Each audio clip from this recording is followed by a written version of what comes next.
So the next test I want to talk about is the MOAT test. M-O-A-T, MOAT test. This is a simple one.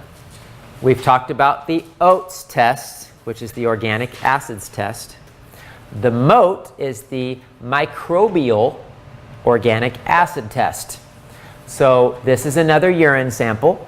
So why would somebody want to take a MOAT test? And it is because they took an oat test and they found out that they had an issue with yeast or candida or fungus or mold or clostridia, and they've been working on it and they want to see if it's better. And so instead of paying for the complete oat test, you can pay less and just check the microbial portion of the oat test. I have a perfect example of one that I just did this week where a woman had high yeast, candida, mold, and clostridia. She was suffering with a lot of digestive issues and allergies and food sensitivities and on and on and on down the list.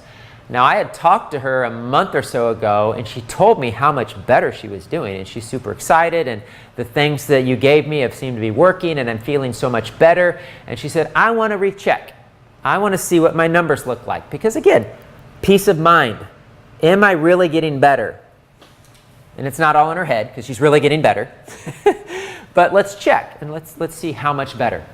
And this was just, it's one of those, like, she was in South Dakota, and I was really excited about the phone call because it's one of those, like, woohoo, good news phone calls.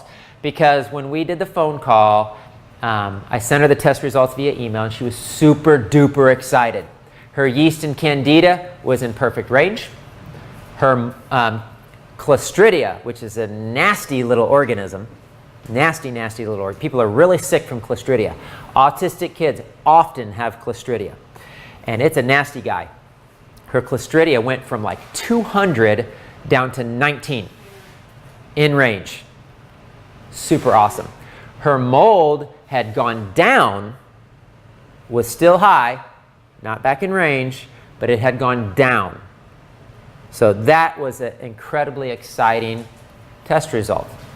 Now, good to do the test result. One, because you're going to go, yippee, I'm doing things right. I'm not only feeling better, but my test results show better. Hey, but at the same time, I still got a little mold issue to work on, and I don't want to just, I'm not going to just slack off. And of course, we're not going to encourage anybody to go back to the old bread, pasta, cookie, muffin diet, which was so, did everybody do that diet growing up? Was I the only one that ate that diet growing up? Okay.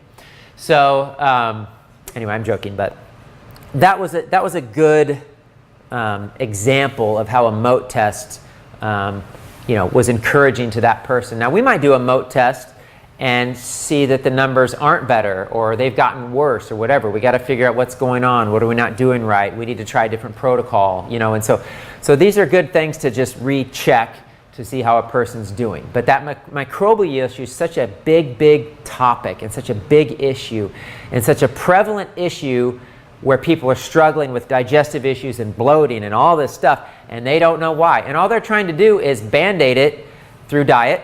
Well, when I eat this food, I bloat, and if I don't eat this food, I don't bloat. And if I take these supplements, I'm not as bad, but if I don't take the supplements, I'm really bloated. And they're not actually really dealing with what's going on because they don't really know what's going on because they haven't checked. And so that's why a MOAT is a really good test, which a person could just do a MOAT. I just want to check my microbial levels.